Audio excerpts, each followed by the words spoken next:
네, 정치권의 동향을 대기자의 시선으로 짚어보는 목요일 정치클럽 기자 대기자 시간입니다. 오늘도 최병묵 전 TV조선 해설위원, 성환영 한겨레신문 선임기자 두 분과 함께하겠습니다.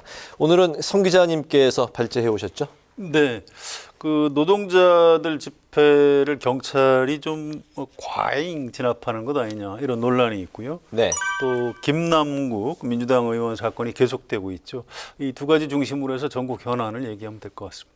알겠습니다. 차례대로 한번 짚어보도록 하겠습니다. 말씀하신 대로 그 민주노총이 어제 서울에서 대규모 집회를 열었는데요. 이때 분신한 노동자의 추모 공간을 마련하는 과정에서 경찰과 충돌이 있었고 4명이 체포가 됐습니다. 또 어제 같은 날 포스코 광양제철소 앞에서 농성을 벌이던 한국노총 간부가 경찰 진압봉에 맞아서 머리에 이제 부상을 당하는 일이 생겼는데요. 이 때문에 이제 과잉 진압 논란이 일고 있습니다. 이 부분 두 분 어떻게 보셨는지 먼저 어떤 분부터 말씀하실까요?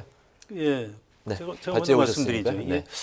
우리나라 노동계를 지금 이제 민주노총하고 한국노총 이제 양대 노총이죠. 그런데 어떻게 동시에 뭐 이렇게 됐어요. 민주노총 그 집회 장면을 텔레비전으로 좀 유심히 봤는데 네. 대개 이제 뭐 이제 분향소 같은 거 설치를 하면 뭐 일단 그 설치한 다음에 철거를 한다거나 이런 경우가 많은데 이건 아예 그냥 설치를 못하게 경찰에서 굉장히 좀 강하게 선제적으로 나가는 걸 보고 확실히 좀 강경해졌구나.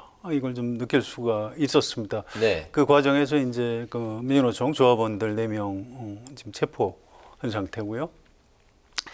또 이제 한국노총은 지금 여권의 정치인들 얘기를 들어보면 민주노총은 좀 곤란해도 한국노총은 우리가 좀 감싸 안고 가야 되는 것 아니냐 이제 이런 정서적인 차이가 있습니다. 그래서 원래 그 노사정 대표자 간담회가 오늘 예정돼 있었어요. 거기 네. 한국노총하고 경총은 사용자 단체죠. 그다음에 정부 이렇게 이제 3자가 회의를 하게 돼 있었는데 이제 어제 그저께 한국노총에 소속돼 있는 금속노련 위원장을 이렇게 마치 그 미국에서 그 흑인 그 경찰이 제압할 때처럼 이렇게 네. 목 뒷부분을 무릎으로 누르고 그 경찰관이 손을 이렇게 뒤로 해서 수갑을 네. 채우는 장면이 있었고요. 또 이제 쇠파이프를 뭐 휘두르고 또 진압봉으로 이렇게 치고받고 뭐 서로 좀 상대 쪽이 과잉이다 이제 이런 얘기를 합니다만 아무튼 그분도 그 금속노련 간부예요. 김준영 사무처장입니다. 이분이 네네. 그 최저임금위원회 노동자위원으로 들어가는 사람입니다. 이렇게 한국노총의 굉장히 중요한 간부들이 이제 그 이른바 과잉진압 논란으로 김준영 사무처장은 머리가 터졌더라고요. 네. 피를 흘리면서 끌려나가는 모습을 보고 한국노총에서 굉장히 좀 이렇게 좀 분노하는 그런 좀 모양이 연출됐습니다. 물론 이제 이런 그 집회가 폭력 양상으로 가지 않도록 진압을 해야 하는 경찰의 네. 기본 책무 같은 거 뭐 충분히 이해할 수 있는데요. 이게 사실 그 법치하고 그 어떤 과잉 진압하고가 그게 간격이 크지 않습니다. 종이 한 장 정도 차이인데 이제 어떻게 보느냐의 문제인데 지금 어쨌든 좀 분위기는 좀 별로 좋지 않은 것 같습니다. 예, 정부의 대응을 두고서 이제 여야가 이제 상반된 반응을 보였는데요. 이제 국민의힘 같은 경우는 법치를 구현하는 게 국가의 책무다. 그러니까 이제 뭐 정당한 좀 방어 차원이라 이제 불가피했다. 뭐 이런 이제 그 뉘앙스인 것 같고요. 또 민주당은 곤봉, 캡사이신의 법치인가 이렇게 이제 또 되물었습니다. 캡사이신이 이제 고추에서 추출되는 무색의 이제 뭐 그 휘발성 화합물, 최루성 액이죠. 그렇죠. 매운 거잖아요. 그렇죠. 예. 그래서 어쨌든 이런 여야의 뭐 반응 종합해서 좀 뭐 잘 아시지만 어느 쪽에 100% 책임이 있다 이렇게 얘기할 수 없는 부분이고요. 네. 예를 들어서 민주노총 어제 집회 같은 경우는 아시다시피 법에서 허용하는 범위가 천막 설치 이런 건 아닙니다. 네. 그러니까 허용하지 않는 범위를 막으려고 하는 과정에서 발생했던 일이고요. 그다음에 한국노총의 그 문제는 사실은 그게 7m 철제 그 탑 위에 올라가서 고공농성을 하고 있었잖아요. 그게 얼마나 위험합니까? 그러니까 그 부분을 이제 그 내려오라 이렇게 얘기를 했는데 그 사람이 쇠파이프 가지고 있었고요. 그다음에 뭐 휘발성 물질 가지고 있었고 네. 정글도라는 것도 가지고 있었어요. 그랬을 때 경찰이 그걸 어떻게 제압해야죠? 그럼 경찰이 곤봉이라는 거는요 플라스틱 제품입니다. 저는 그거보다 훨씬 더 오히려 가스총 같은 거로 제압했어야 되는 것 아닌가 싶은 생각이 들어요. 왜 그러냐면 그걸 어떻게 제압해요? 그럼 경찰은 맞아도 되나요? 그렇기 때문에 네. 제가 보건대는 뭐 지금 뭐 머리가 터졌다 이렇게 얘기를 하지만 경찰도 몇 명 부상을 당했습니다. 그런 점으로 보면 서로 이게 어찌 보면 공권력을 집행하려고 하다가 또 상대방은 그거를 저항하려고 하다가 이게 이제 다치기도 하고 뭐 쌍방 이렇게 된 건데 저는 그런 점에서 본다면 이걸 과잉진압이라고 얘기하는 그 논리 자체도 잘못됐다고 봅니다. 이거는 공권력을 진압하는 과정에서 그 노동자가 그 과도하게 저항하는 과정에서 생긴 불상사다. 오히려 이렇게 정의하는 게 맞다. 이렇게 생각을 합니다. 그 참 그 조심해야 됩니다. 과거에도 이제 정부에서 법대로 원칙대로 네.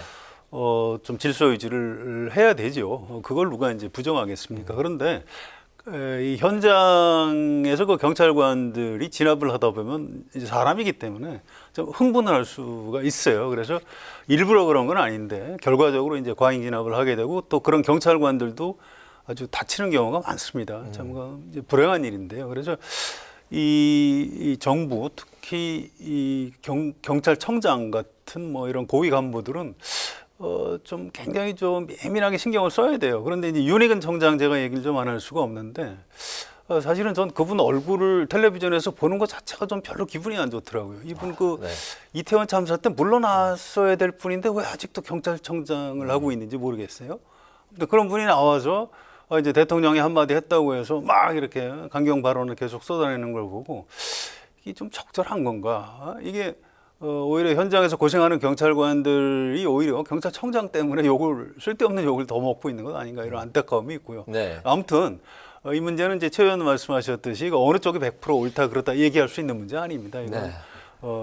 경찰에서 아주 좀 단호하면서도 좀 신중하게 국민 또 진압하는 경찰관의 안전이 최우선이거든요.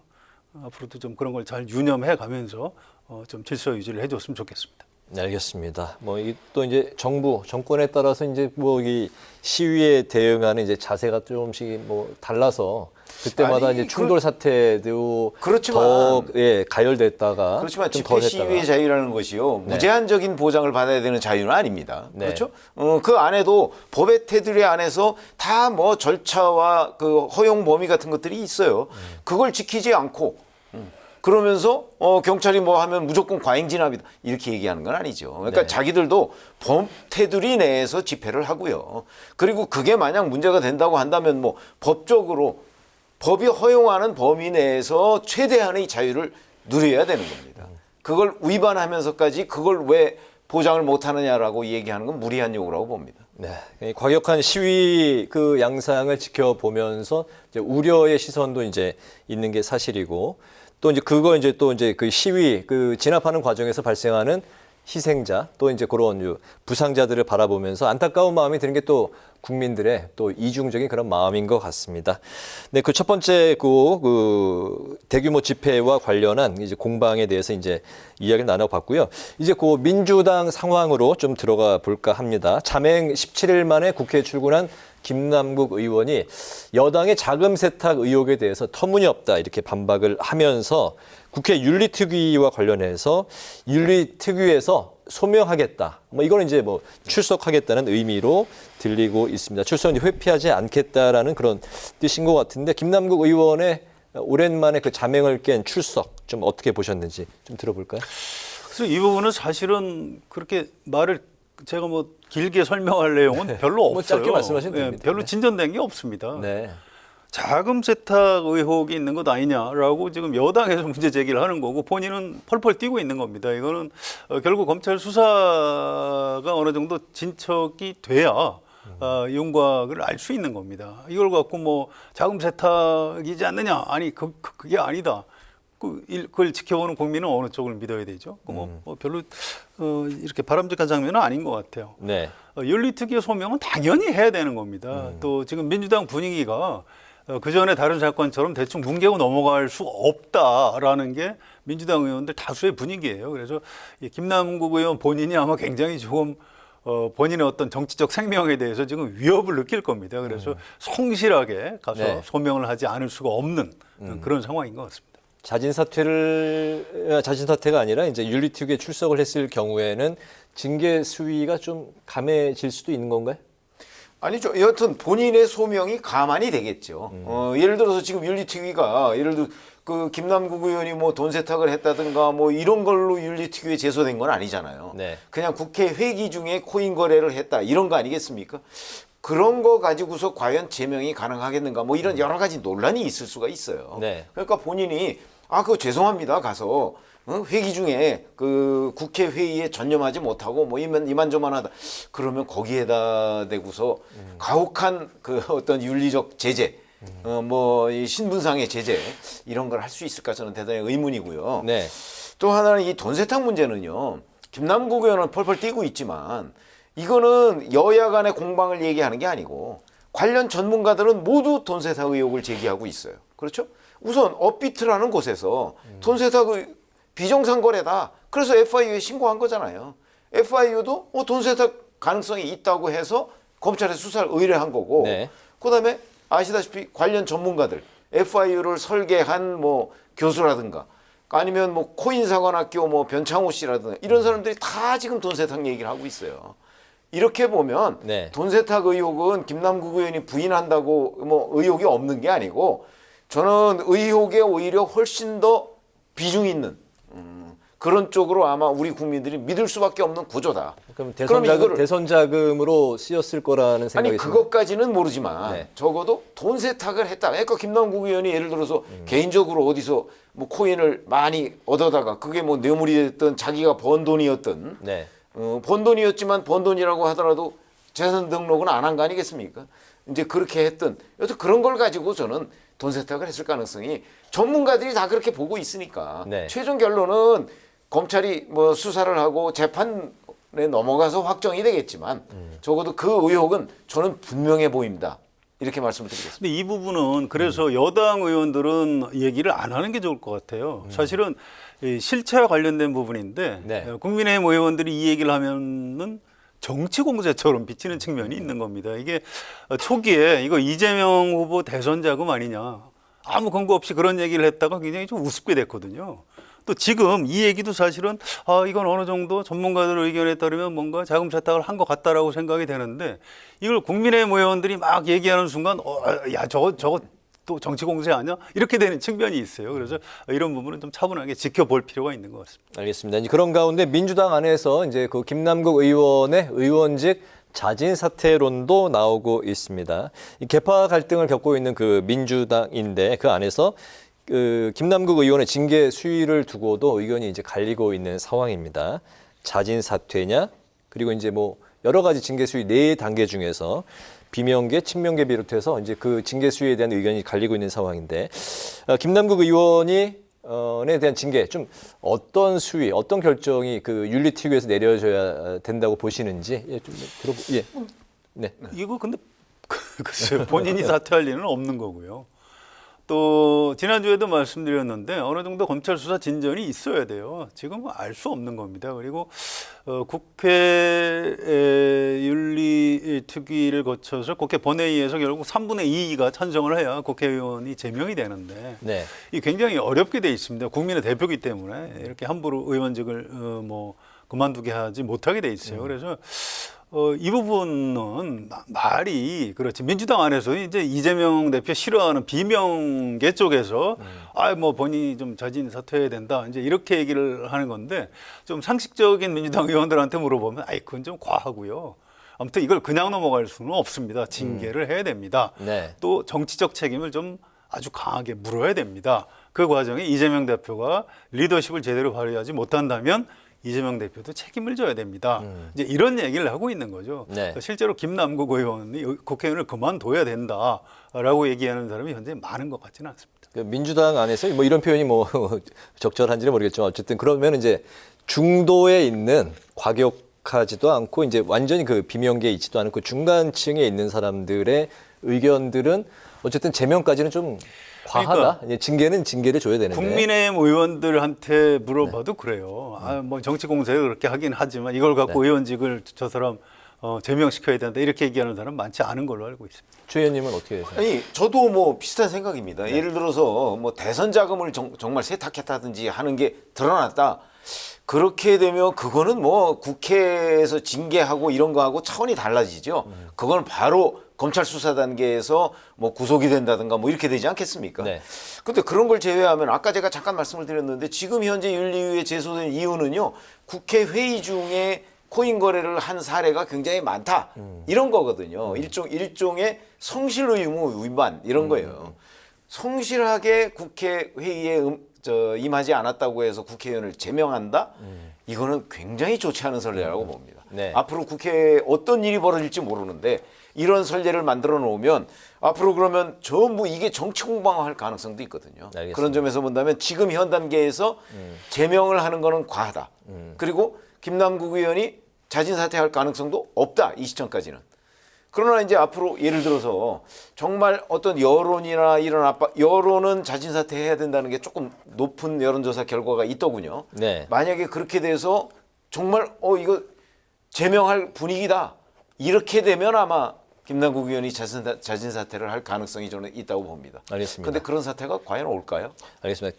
코인 거래 자체가 이제 국회의원 신분으로서도 이제 뭐 그게 불법은 아니다. 다만 그 직무 태만에 대한 책임을 물을 수 있고, 그렇지만 이제 그게 또 제명까지는 좀 과할 제명까지는 수 아니다, 이렇게 있고, 생각합니다. 그렇지만 최종 단계에서 또 여론의 추이를 지켜볼 필요는 지켜보고 있다. 만약에 민주당에서 다수가 네. 한 80명 이상이 찬성을 해야 되잖아요. 국민의힘이 다 찬성한다는 걸 전제로 하면. 네. 근데 그 사람들이 도저히 안 되겠다.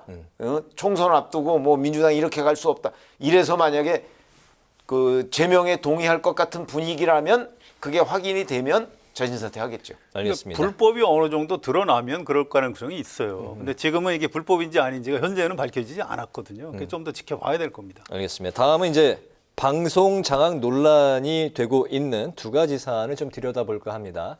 경찰은 이제 MBC 기자 압수수색에 대한 여진이 이어지고 있는데요. 경찰청을 항의 방문한 민주당이 언론 자유에 대한 심각한 훼손이다 이렇게 이제 그 입장을 비췄고 국민의힘은 특권 의식을 버리라. 그리고 협조하라 이런 입장을 밝혔습니다. 그런 가운데 이제 그 MBC의 그 임 기자 해당 기자는 압수수색을 당했는데 자신의 이제 뭐 속옷 서랍까지 뭐 그 뒤져서 참담했다, 과잉 수사다 이렇게 이제 비판을 한 상황입니다. 요 사안 좀 들어볼까요? 뭐 잘 아시다시피 이 개인정보 문제는 갈수록 심각해지고 있습니다. 개인정보로 인한 피해도 늘어나고 있고요. 이걸로 뭐 여러 가지 정말 그 위험한 장면들까지 쭉 나오게 돼 있거든요. 네. 그런데 제가 보기에는 저희가 한창 기자를 할 때만 해도 개인정보 보호라는 것이 그렇게 중요시되지 않았어요. 사회적으로도 그렇고. 그때는 그렇지만 지금은 좀 다릅니다. 그렇기 때문에 제가 보건대 이 MBC 임 기자가 개인정보 관리를 소홀히 한 것으로 보여요. 자기가 취재를 할 목적으로 누군가한테서 한동훈 법무부 장관의 개인정보를 얻었다고 할지라도 네. 그걸 취재 목적으로만 활용을 해야 되는 거잖아요. 근데 지금 대략적인 뭐 아직은 추정 단계지만 대략적인 거는 그거를 뭐 열린공감 TV 뭐 기자한테 네. 뭐 거의 저 개인정보 가리지 않고 그대로 준 것으로 보여요. 그러니까 그 기자가 이제 뭐 과거 뭐 한동훈 법무부 장관한테 뭐 부동산을 산 사람이라든가 뭐 이런 사람들한테 가서 그 취재하고 뭐 한동훈 장관은 그걸 괴롭혔다고 얘기를 하지만 네. 뭐 이랬던 것으로 보여요. 그다음에 뭐 열린공감 TV 관계자가 한동훈 장관 집에 찾아가고 뭐 이런 거 아니겠습니까? 네. 이건 개인정보 유출이라는 엄연한 범죄입니다. 그리고 뭐 속옷 서랍 뒤졌다 이렇게 얘기를 하지만 네. 그거는 법원의 압수수색 영장에 따라서 당연히 해야 되는 조치고요. 뭐 예를 들어서 그런 쪽에 숨길 수도 있는 거 아니겠습니까? 그렇기 때문에 이걸 가지고 언론 탄압이라고 하는 것 자체가 저는 과장이다 이렇게 생각합니다. 법적인 문제가 있는 사안에 대해서 정당한 절차에 의한 뭐 아니 정당한 법원이 압수수색 영장에 압수수색이다. 따라서 집행한 거죠. 알겠습니다. 그러니까 뭐 문제될 소지가 이제 하나도 없다라는 그 말씀이신 거죠? 그렇죠. 네, 알겠습니다. 문제될 소지가 있죠. 제가 직업이 어떤 기자입니다. 부분일까요? 네. 이거 국회는 기본적으로 국민의 대표 기관이고요. 국회의원은 국민의 대표들이고요. 또 기자들은 국회의원이나 그 보좌진들을 취재를 해요. 뭐 물론 그 과정에서 개인정보에 대한 관리를 소홀히 하면 안 되겠죠. 그건 뭐 법적 책임이나 뭐 도덕적 책임, 윤리적 책임을 지긴 져야 될 겁니다. 그런데 이런 식으로 어떤 그 국회에 제출된 자료를 기자가 누구한테 좀 준 거 아니냐 이런 식으로 의심을 하면 저희 기자 못 해먹습니다. 이게 굉장히 언론 자유가 위축될 가능성이 커요. 그래서 판사가 물론 압수수색 영장을 발부한 거는 뭔가 이건 범죄 혐의가 어느 정도 소명이 된다고 해서 압수수색 영장을 발부를 했을 겁니다. 네. 그런데 경찰에서 또 이 당사자가 또 이렇게 강하게 항의를 하고 있고 또 언론의 자유 부분도 있어요. 굉장히 그 중요한 민주주의의 가치입니다. 그러니까 경찰이 추후 수사를 할 때 좀 태도 같은 거라도 좀 이렇게 좀 신중하게 이렇게 접근을 해줬으면 참 감사하겠습니다. 알겠습니다. 그 다음에 이제 한상혁 이제 방송통신위원장이 전 이제 위원장으로 전 위원장이죠. 부르는 일단은 게- 정은 위원장입니다. 알겠습니다. 그 지난달 30일 임기 만료가 이제 7월 마지막 날까지인데 2달 정도 이제 그 앞두고 있는 상황에서 면직이 이제 처분됐습니다. 면직 처분이 됐습니다. 그래서 오늘 본인이 면직 취소와 이제 효력 정지 소송을 이제 신청을 냈습니다. 그 한 전 위원장은 위법적 처분이다 이러면서 이제 자신의 그 임기, 그 방통위원장의 임기 보장은 방통위의 독립성을 보장하기 위한 장치다 이렇게 이제 강조를 한 상황에서 일련의 요 사안 두 분 어떻게 생각하시는지. 예. 그 법적으로는 이제 어차피 소송을 냈으니까 법원에서 따져봐야 될 겁니다. 뭐 어느 쪽이 옳은지 이제 법원에 의해서 가려질 거고요.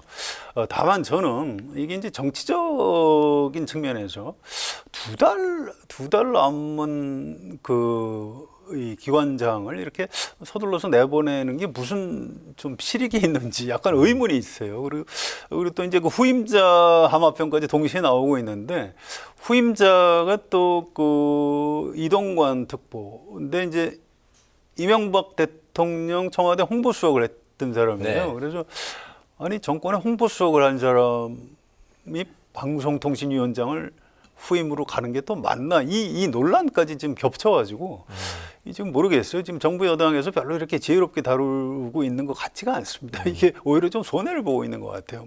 물론 이제 법적인 부분은 이제 법원에서 앞으로 이제 잘 가려봐야 되겠죠. 네, 한 정권의 이제 홍보수석, 언론 특별 보좌관이었네. 이제 그 지냈던 인사를 이렇게 어떻게 보면 이제 방송의 이제 독립성, 이제 그 공정성이 이제 핵심인데 이 방송통신위원장 자리에 임명하는 것이 임명하는 게 적절하냐 이제 그 말씀을 하신 것 뭐 같습니다. 임명하고 나서 네. 우리가 따져볼 문제인데 지금 이제 어쨌든 저는 어떻게 생각하냐면 모든 언론이 단수로 이야기를 하고 뭐 있으니까. 그렇게 얘기는 하고 있지만 또 그렇지 않다는 의견도 많이 있으니까요. 그러나 이제 우리 이렇게 한번 좀 솔직해질 필요가 있다고 생각을 해요. 방송통신위원장 장관입니다. 그렇죠? 네. 장관인데 우리나라 방송통신위원장 생긴 이래로 지금까지 그렇게 독립성 유지한 거 보셨습니까? 대통령이 임명한 사람이잖아요. 지금 한상혁 위원장 어떤 사람입니까? 그 민주당의 사실상의 외곽 시민단체인 민원연 출신 이잖아요. 거기가 뭐 공정하고 중립적이다 하면은 그러면 이제 더 이상 얘기가 안 되는 상황이라고 저는 봅니다. 네. 민원연이 어떤 기관이든 어떤 단체인지는 우리가 다 알기 때문에 저는 적어도 대통령이 임명한 장관급이라면요 대통령과 임기를 함께 해야 된다고 생각합니다. 벌써 그만뒀어야 될 사람이다 이렇게 생각합니다. 물론 지금 현재 면직 처리한 부분에 관해서 법적으로 다툴 부분은 다투어야 된다. 그거는 저도 인정을 하지만 네. 벌써 그만뒀어야 될 사람이다 이렇게 생각합니다. 간단히 덧붙이면 이런 게 있어요. 문재인 대통령이 방송통신위원장 시켰던 사람이 이제 이효성 교수, 성균관대 네. 언론학부 교수였던 분이고요. 또 이제 한상혁 변호사, 이분은 이제 민원연 시민단체 사람이죠. 어쨌든 뭐 보는 시각에 따라서 뭐 다 같은 편은 아니냐 이렇게 볼 수도 있겠지만 그렇지는 않은 겁니다. 이를테면 방송통신위원장을 국회의원을 했던 전직 의원을 시킨다. 이건 좀 적절치 않거든요. 물론 위원들은 전직 의원들이 지금 가고 있습니다만 위원장은 좀 곤란한 것 같고요. 또 어떤 정권에 이제 청와대 참모를 했던 사람이 위원장을 가는 게 적절하냐? 이거는 또 좀 곤란한 것 같아요. 이제 이건 실제로 모르겠습니다. 이동관 특보가 이제 임명이 될지 안 될지 모르겠는데 그때 가서 좀 우리가 다시 한번 토론을 해봤으면 좋겠습니다. 네. 인사의 이제 그 적절성에 대해서 이제 그 말씀을 하셨고, 하지만 이번이 그 처음이 아니라 늘 반복돼 왔던 좀 어떤 근본적으로 좀 이게 그러면 손을 봐야 된다라는 그런 이제 말씀이신 것 같습니다. 아니 그렇죠. 아니 예. 최소한도 정무직 공무원은요. 네. 대통령과 임기를 같이 해야 된다고 봅니다. 알겠습니다. 방송통신위원장은 약간 다른 것 같아요. 장관들 급은 뭐 장관급이지만 이런 자리는 좀 가급적 임기를 보장해 주는 게 국민권익위원장은 어떻습니까? 마찬가지죠. 그것도 이제 그 자리에 전직 의원을 임명한 게 잘했다라고 저는 생각하지는 않아요. 네. 그런데 그런 자리에는 좀 정파성이 적은 사람을 임명을 해서 임기를 보장해 주는 것이 어떤 정치적인 중립성을 위해서 도움이 된다고 생각합니다. 관련해서 또 이야기할 시간이 이제 네. 뭐 다음에 또 있을 것 같습니다. 오늘 그 마지막 질문은 좀 짧게 한 1분씩만 좀 들어봤으면 좋겠습니다. 그 김기현 대표와 이재명 대표 간 TV 토론회가 이제 성사될지, 그리고 이제 그 김기현 대표가 비공개 회담을 또 제안을 했습니다. 비공개 회담 두 가지 사안에 대해서 좀 짧게 한 1분 정도씩으로 좀 들어볼까요? 예. 이게 이제 윤석열 대통령이 김기현 대표한테 재량권을 얼마나 줄지 모르겠어요. 재량권을 어느 정도 주면 두 사람의 어떤 뭐 정책 토론뿐만 아니고 협상까지도 가능하다고 생각을 합니다. 그런데 이 김기현 대표가 그 전에 작년에 이재명 대표 주변에 무슨 뭐 누가 극단적인 선택을 하고 이랬을 때 네. 좀 극언을 많이 해놓은 게 있어요. 민주당은 이재명을 손절하라. 그래서 이제 그만두라 소리를 해놓은 것 때문에 이재명 대표가 좀 기분이 안 좋다고 그래요. 그래서 실질적으로 그런 어떤 그 비밀 협상 같은 게 성사되기는 좀 쉽지 않은 것 같습니다. 아, 네. 제가 보기에도 이재명 대표는 김기현 대표를 동급이라고 생각 안 하는 것으로 저는 이해가 돼요. 그렇기 때문에 아마 비밀 협상이든 무엇이든 뭐 대외적으로는 하는 것처럼 하지만 실질적으로 성사되지 않을 거다 이렇게 생각합니다. 대통령의 만남만 그렇죠. 그 은하의 급이라고 생각을 하는데 급이라고 생각합니다. 김기현 대표는 그 체급이 떨어진다고 보는 거죠. 알겠습니다. 마무리는 두 분의 오늘의 한 줄 논평 들어보겠습니다. 최 의원님부터 들어볼까요? 저희가 아까 뭐 민주노총, 그다음에 한국노총 뭐 이런저런 얘기를 하고 그랬지 않습니까? 근데 집회 시위 자유 당연히 헌법이나 법률에 따라서 보장을 해야 되죠. 그러나 그에 맞서서 예를 들어서 공권력을 행사하는 쪽에 대한 그 공권력이 어떤 법적인 보장 이런 것도 이루어져야 된다. 이런 차원에서 제 한 줄 논평은 공권력 바로 세우기가 필요한 시점이다. 이렇게 하겠습니다. 네. 예, 우리가 오늘 이제 사실 정치 얘기를 많이 해야 되는 그런 자리입니다. 그래서 뭐 여야가 어떻고 협상이 어떻고 대화 타협 이 얘기를 해야 되는데 오늘 시작부터 지금까지 계속 한 얘기가 경찰의 과잉지나 뭐 경찰 수사, 압수수색 맨 이런 얘기를 하고 있어요. 참 난감합니다. 어쨌든 이런 현상 자체가 대통령이 너무 좀 이 법치, 뭐 정의 이런 걸 강조하기 때문에 벌어지는 현상 아닌가 이런 우려가 있기 때문에 오늘 네. 한 줄 논평 대통령은 검찰총장이 아니다라고 하겠습니다. 알겠습니다. 오늘 이제 그 목요 정치클럽 기자 대기자 마칠 시간이 됐습니다. 지금까지 최병욱 전 TV조선 해설위원, 성환영 한겨레신문 선임기자와 함께 노조 집회에 대한 경찰의 과잉 진압 공방, MBC 기자 압수수색 논란까지 오늘의 전국 현안을 두루 살펴봤습니다. 오늘 말씀 잘 들었습니다. 감사합니다.